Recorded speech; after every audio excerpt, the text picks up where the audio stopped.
Ok, 18 horas pontualmente, sejam todos muito bem-vindos. Mais uma vez, agradecendo a oportunidade de participar dessa sessão de várias lives, na Casa Espírita Maria de Nazaré. Gratidão por poder participar desse projeto, me sinto muito honrado com isso. E, mais uma vez, a gente começa o nosso bate-papo com aquela história que a gente coloca. A nossa ideia não é falar sobre dogmas, sobre a religião propriamente dita, e sim sobre alguns aspectos da espiritualidade que nos ocupam nos dias de hoje. E o tema que nós escolhemos hoje é como espíritos inferiores sugam as nossas energias. Sim, nós temos um grande número de parasitas, Então, para a gente começar, vamos traçar um comparativo do físico para a espiritualidade. Vamos entender basicamente o que seria parasita, É um ser que ele não é capaz de produzir o seu próprio alimento e se alimenta do trabalho e do corpo de outros, Isso cientificamente dizendo. E nós temos atualmente um contexto, uma pandemia ainda em andamento, Podemos falar que se contamina em contato com o vírus, ou seja, o vírus necessita de um hospedeiro, no qual ele está se desenvolvendo e transmitindo essa doença propriamente dita, Só para a gente realmente ter uma ideia, traçando um comparativo. Como é que isso ocorre, fisicamente falando, Essa transmissão é conhecida pela boca, vias nasais e pelo olho. Aí as pessoas fazem a pergunta assim: todas as pessoas que se contaminam desenvolvem a doença fisicamente? Estou traçando tudo isso, mais uma vez, para a gente traçar o comparativo na espiritualidade. A resposta é sim, Porém, de formas diferentes, alguns assintomáticos, outros referem sintomas leves, se recuperam de uma forma fácil, e outros que já têm a patologia, às vezes alguma comorbidade, demoram um pouquinho a reagir, E o que faz essa diferença nesse contexto? A diferença é o que nós chamamos o sistema imunológico, Isso é de cada um, depende primeiramente da herança genética, vinda dos pais, e depois, fisicamente, a parte que depende de nós, condições higiênicas, nutricionais adequadas, vitaminas, a vitamina D propriamente dita, que permitem a construção dessas defesas, Porém, nessa própria doença, já estudado cientificamente e aceito, a mente também afeta a saúde. Veja, olha como a espiritualidade entra nesse contexto, Então, foi comprovado já desde a década de 60 que a mente produz um hormônio chamado cortisol, produzido em função do estresse dessa vida que a gente leva atualmente. Inclusive, eu aqui, antes de começar a live agora, estava desesperado porque a internet tinha sumido, não conseguia falar, estava meio complicado, mas Mãe Maria nos deu 5 minutos antes e tudo se afirmou. Já meu cortisol deve estar lá em cima, Então, produzido em função do estresse, quando se passa por emoções fortes, poderosas, esse hormônio tem a capacidade de inibir o sistema imunológico, Agora, vamos falar basicamente, traçando um comparativo do parasita espiritual. Existe o parasita espiritual? Sim. Ele já não está mais na matéria, propriamente dito, é um espírito, porém ele tem necessidades da matéria, então ele vai se acoplar a alguém para suprir as suas necessidades, Então, quem seria? Quem seria esse parasita espiritual? Por exemplo, um ser que fez a passagem e permanece próximo de nós, não seguiu o seu caminho, está no processo da erraticidade, ainda está próximo de nós. E como nós dissemos, ele não produz o seu próprio alimento, ele se alimenta da sensação dos outros. Como assim, Rubens? Qual a sensação? Por exemplo, um viciado num cigarro, Ele fuma, quando a pessoa na matéria fuma, ela tem uma sensação de prazer, enfim, embora seja uma loucura, a pessoa está se suicidando, mas ela tem aquela sensação, e o parasita que se aproxima, ele quer estimular essa sensação. Então ele não tem como produzir, ele se aproxima daquele que faz, Então, o fumante literado, ele passou do lado de lá, ele permanece com essas necessidades do vício, E tem a necessidade, não tem como chegar, encontra alguém para fornecer essa sensação, Aí surge a pergunta: Se o ser morto, né, que passou para o outro lado, e a molécula do álcool, a nicotina, a fumaça, de qualquer vício da matéria, como pode ser consumida? Muitas das coisas as pessoas não entendem literalmente isso. Então, como é que ele não precisa disso? Porque ele precisa de um corpo que consuma aquilo, que em detrimento daquilo que ele consumiu tenha a sensação, e esse ser que está encostado, o parasita, ele vai viver desta sensação, tá? Então, o que o encosto quer, na verdade, que vamos chamar o parasita de um encosto, é uma linguagem mais comum na espiritualidade, né? É por intermédio desse agente, o exemplo que eu dei do fumante materializado, obter a sensação energética, tá? Do encarnado, então, dele fumar, do álcool, da droga ou de qualquer vício, tá? Então, como a sensação é física, o espírito ficaria só no desejo. Então ele ficaria vendo o outro fumar e não teria nada. Então a vontade tem que se aproximar literalmente de alguém que transmita essa sensação a ele. E só existem duas maneiras de um espírito atuar na matéria. Uma é reencarnando, né? Aí ele tem atuação na matéria, e outra é utilizando o processo mediúnico de cada um de nós, de um hospedeiro, através do que nós chamamos do fluido vital. Então, atualmente entendemos como energia vital, que é quando ele se aproxima e a partir daí ele se aproveita dessa sensação. Então, esse encosto, vamos colocar assim daqui para frente, ele absorve a energia vital onde sente a sensação. A energia, nesse caso, a necessidade da nicotina desse ser que se encontra do outro lado, assim, ele só se liga na frequência certa, porque senão ia ser uma bagunça, né? Tem que haver uma frequência, uma certa afinidade para que ele consiga obter, senão cada obsessor encostaria em cada um e conseguiria aquilo que ele quer. Não, ele tem que achar o hospedeiro certo que emita a energia vital certa, que ele possa absorver essa sensação. Por exemplo, um hospedeiro, nesse caso um fumante, chegando perto de mim, ele não vai conseguir, não tem afinidade porque eu não fumo, eu não tenho geriza ao cigarro, então a minha vibração não vai bater com a dele, não tem como, né? Então eu teria que emitir a mesma frequência para que ele tivesse essa frequência esperada.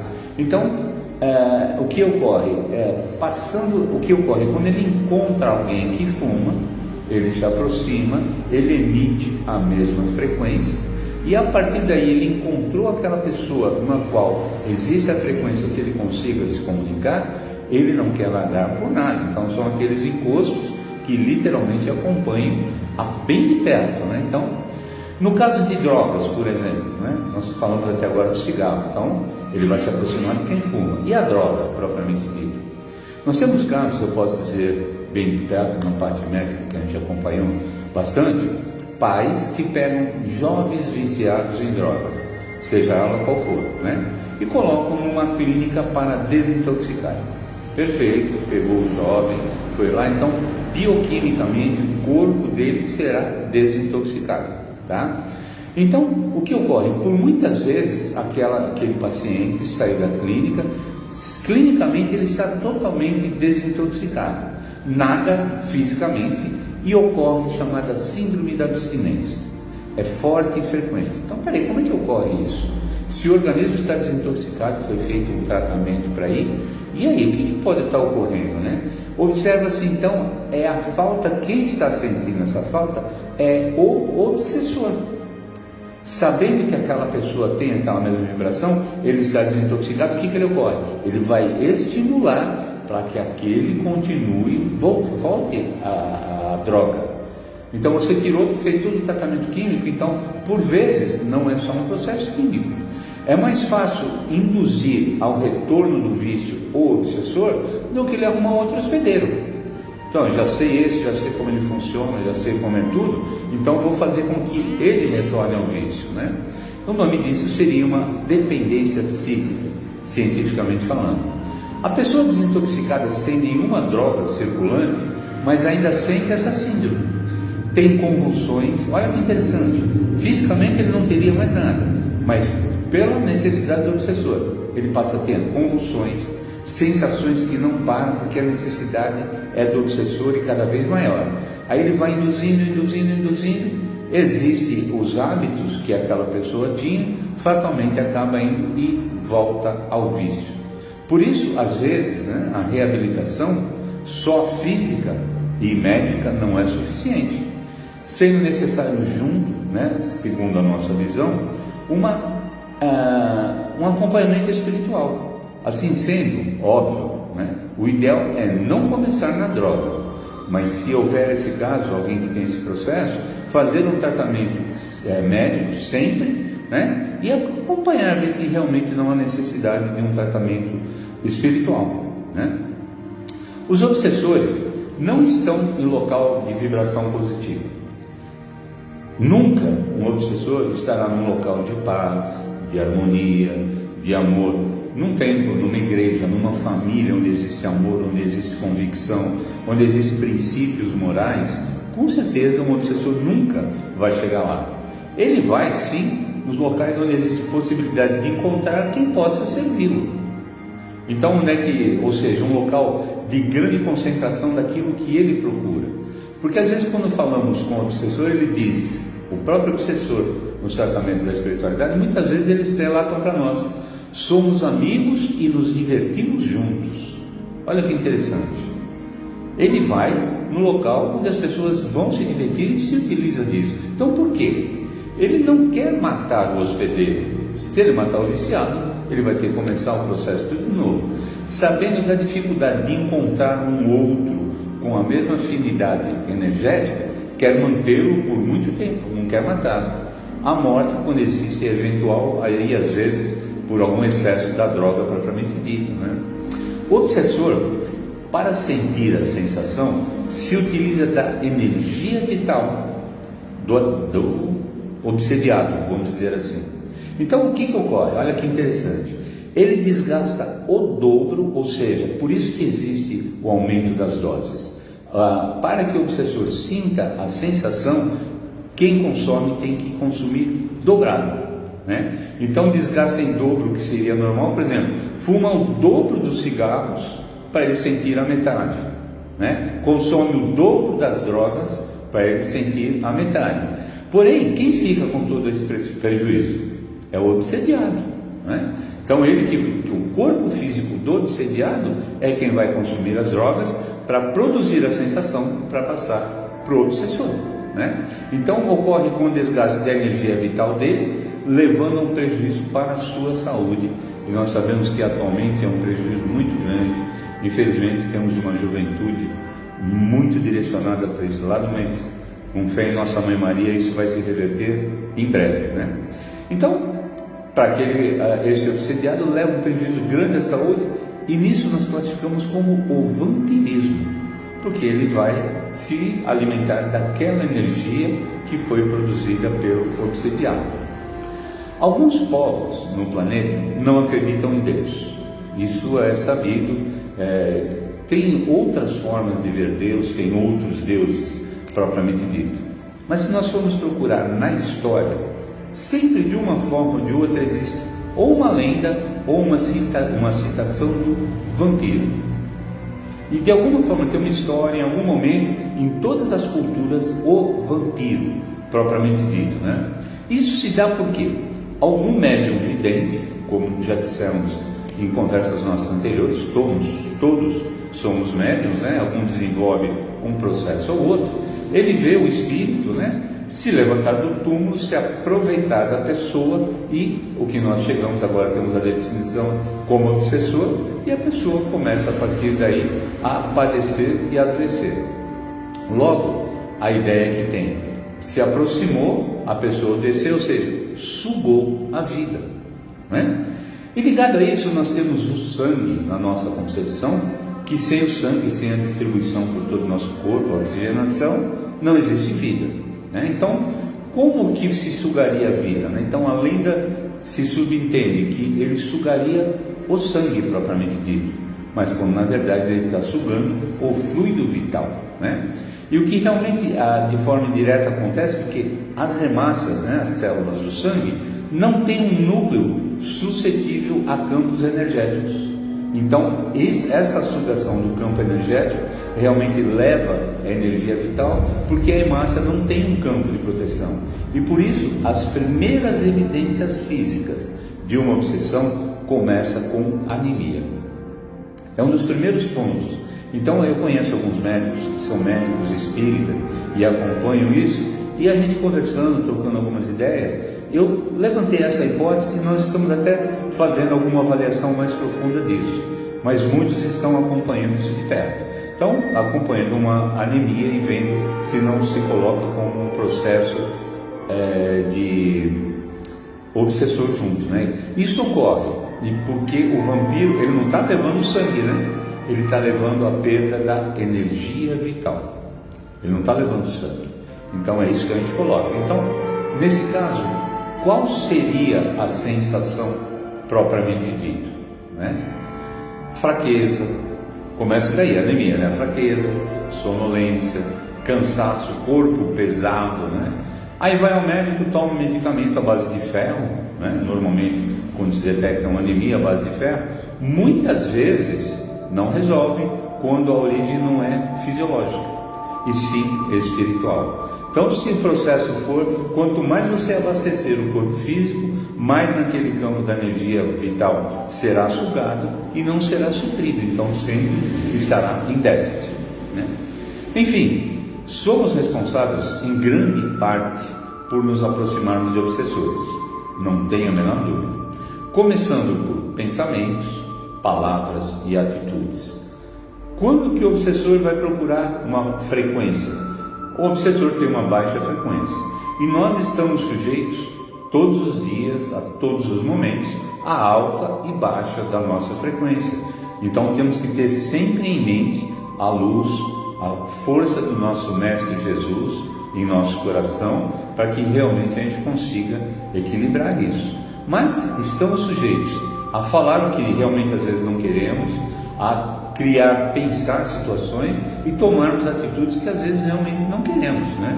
Isso com quê? Com pessoas que nós compartilhamos experiências, né? Lugares em que andamos. Então, isso às vezes você não quer, mas você pelo momento, vamos lá, uma fechada de trânsito, né? Você está lá na boa, equilibrado, o cara que fecha, é seu instinto dar uma resposta, gritar, xingar, né? Quando nos dias de hoje nos sentimos ludibriados, que tem muita gente que sempre quer ser esperto, que sempre quer levar mais, então nós, né, cristãos espíritas, temos que sempre procurar a paz interior para que não nos levemos a esse momento. E com a certeza, a chance de encontrarmos um obsessor viciado em cigarro, bebida, em drogas, é muito maior. Lógico, nunca num templo, numa casa equilibrada, numa pessoa equilibrada, mas em bares, em baladas, em prostíbulos, né? Na creche, na igreja, com certeza eles não irão, né? Então, mais uma vez, o processo de se ter ou não um obsessor parte do caminho que vamos, isso depende também do nosso livre-arbítrio. Temos sempre a opção de boas escolhas, não resta dúvida. Tudo nesse nosso universo é duro. E o Pai nos deixa a escolha, nós escolhemos e depois as consequências de nossas escolhas, boas, ruins ou outras nem tanto, né? Então, essas consequências nos tragam aquilo que nós vamos passar. Aí vem a pergunta, as pessoas já conversou em algumas palestras, né? Rubens, basta entrar em contato, um ambiente para se aproximar de um obsessor? Propriamente dito, não. Não é necessário uma afinidade energética para uma baixa vibração detectada para que o obsessor se aproxime. Um exemplo clássico, né? Eu creio que todos nós já passamos, você vai a um velório, né? Então fatalmente existe um clima de tristeza, muitos obsessores se apegam, ali você está num processo de baixa vibração. Você fez a sua oração, saiu de lá, levou o seu pensamento a Deus com o coração partido, na maioria das vezes, mas você voltou assim a obrigação, aliás, a sua vibração. Mas tem aquelas pessoas que dizem assim, não, Rubens, ó, eu me garanto, eu vou em qualquer lugar, vou na balada, vou beber, vou fumar, eu me garanto que não tem obsessor. Aí eu faço uma perguntinha clássica, tem certeza? Presta atenção. né? Nada acontecerá que fará com que a sua vibração baixe até um obsessor. A gente bate muito papo com a molecada, né? E eu acho isso bastante importante.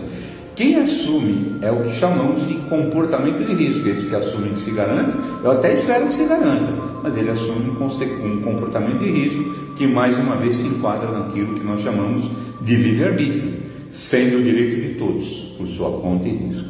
Porém, surge um novo ponto. Pessoas podem estar no ambiente e não serem obsediadas, né? A resposta é: depende das defesas psíquicas e morais.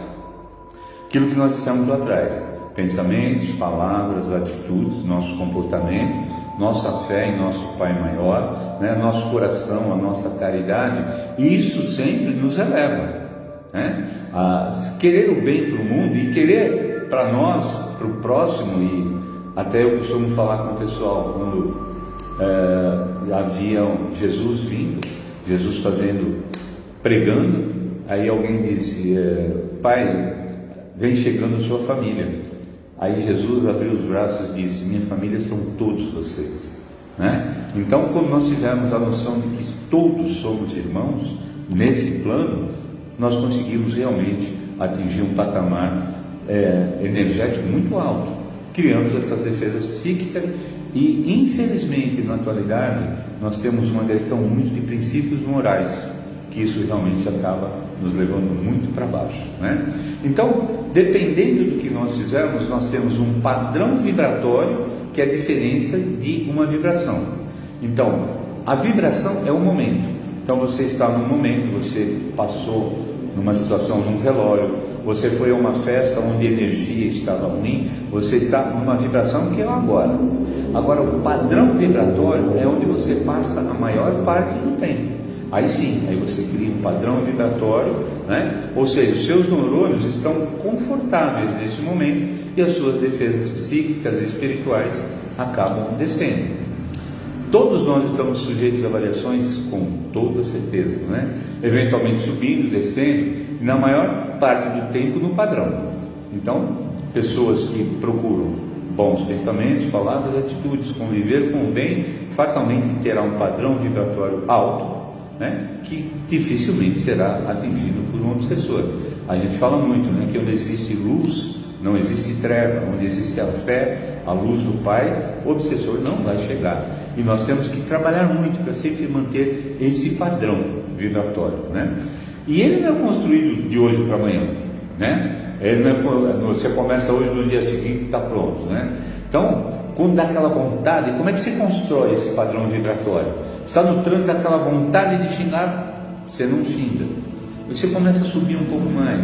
Quando você começa a reclamar de algo que não está bem, né?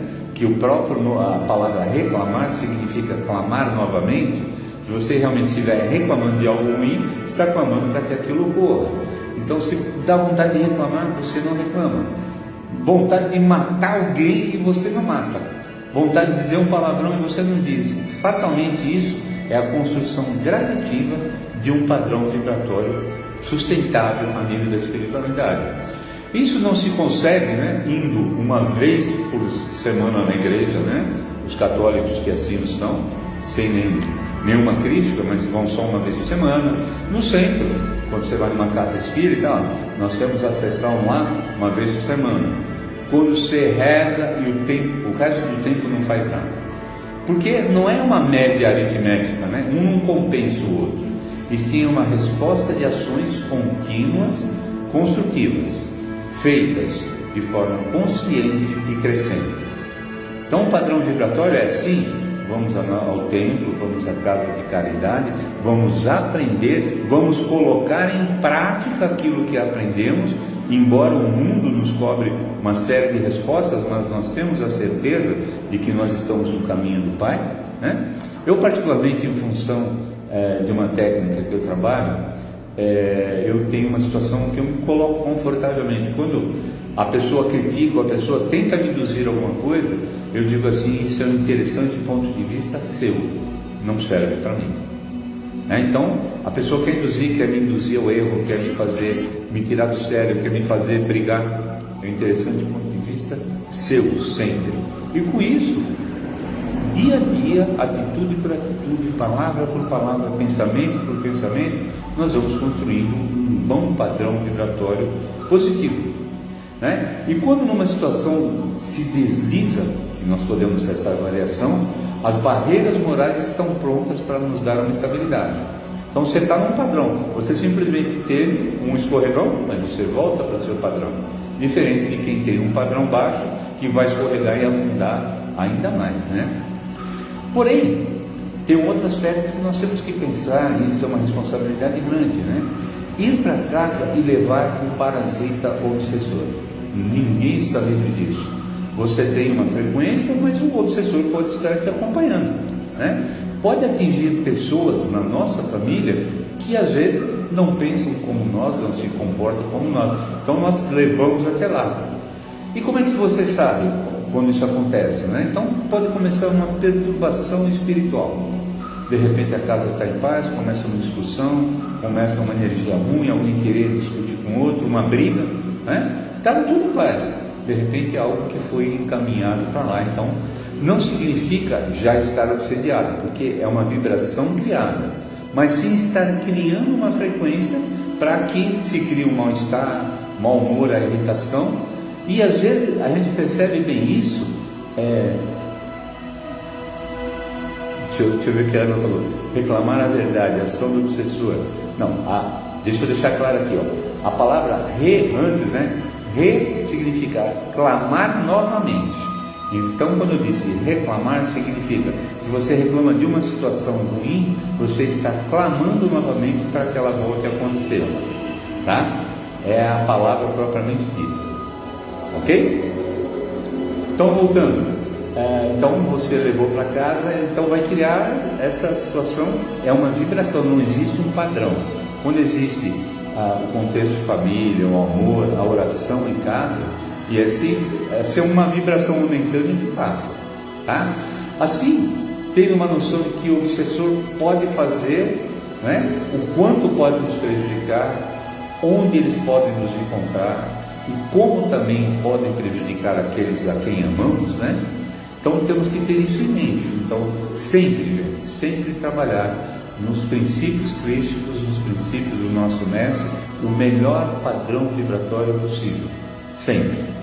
Isso é construído dia a dia, momento a momento, e atitude a atitude, porque pode nos prejudicar as pessoas a quem amamos, e às vezes até pessoas que não estão prontas para isso. E assim também sabemos que tudo que vem do livre-arbítrio, né, é parte de nossas escolhas. Então, a partir de agora, né, vamos partir para uma parte importante. Tendo mais consciência disso que nós conversamos, das consequências de nossas atitudes, do que pensamos, falamos, fazemos, dos lugares onde convivemos, onde frequentamos, das pessoas com quem convivemos, vamos partir para o físico e consciente, prezar por conceitos básicos ensinados pelo nosso Mestre Jesus: paz, amor, família e moral. E espiritualmente, orai e vigiai sempre. Com toda certeza, construiremos um bom padrão vibratório, estaremos sempre afastando os obsessores de nossas vidas. Ok? Como a gente sempre fala, espero que tenha deixado algumas coisas para a gente pensar um pouquinho a respeito de obsessor, padrão vibratório e vibração propriamente dito, para que eles não possam sugar a nossa energia vital e as nossos momentos de felicidade. Possamos orar por eles para que eles realmente possam ser ascendidos à luz. Assim sendo, aqueles que nos acompanham, vamos à nossa oração de hoje. Pai nosso, que estais nos céus, santificado seja o vosso nome. Venha a nós o vosso reino, seja feita a vossa vontade, assim na terra como nos céus. O pão nosso de cada dia nos dai hoje. Perdoai as nossas ofensas, assim como nós perdoamos a quem nos tem ofendido. Não nos deixeis cair em tentação, mas livrai-nos, Senhor, de todo mal, que assim seja, assim é, e assim para todos sempre será. Ave Maria, cheia de graças, ao Senhor é convosco. Bendita sois vós entre as mulheres, bendito é o fruto do vosso ventre, Jesus. Santa Maria, ó Mãe de Jesus, rogai por nós, pecadores, agora e na hora de nossa passagem, que assim seja, assim é, e assim para todos sempre será. Senhor, a fim de mantermos o padrão vibratório ao caminho de vossa luz, guiai nossos pensamentos, nossas palavras e nossas atitudes. Gratidão, gratidão, gratidão. A vocês que nos acompanharam, muito obrigado. Estaremos, bom ter vocês aqui conosco, né? Tenham uma terça-feira abençoada, tenham uma semana abençoada, e na fé do nosso Mestre Jesus, nossa Mãe Maria, com a permissão deles, estaremos juntos na próxima terça-feira para conversarmos mais um pouco, tá? Gratidão a todos, que nossa Mãe Maria abençoe, nosso Mestre mostre sempre o caminho da luz a todos. Obrigado, obrigado, obrigado.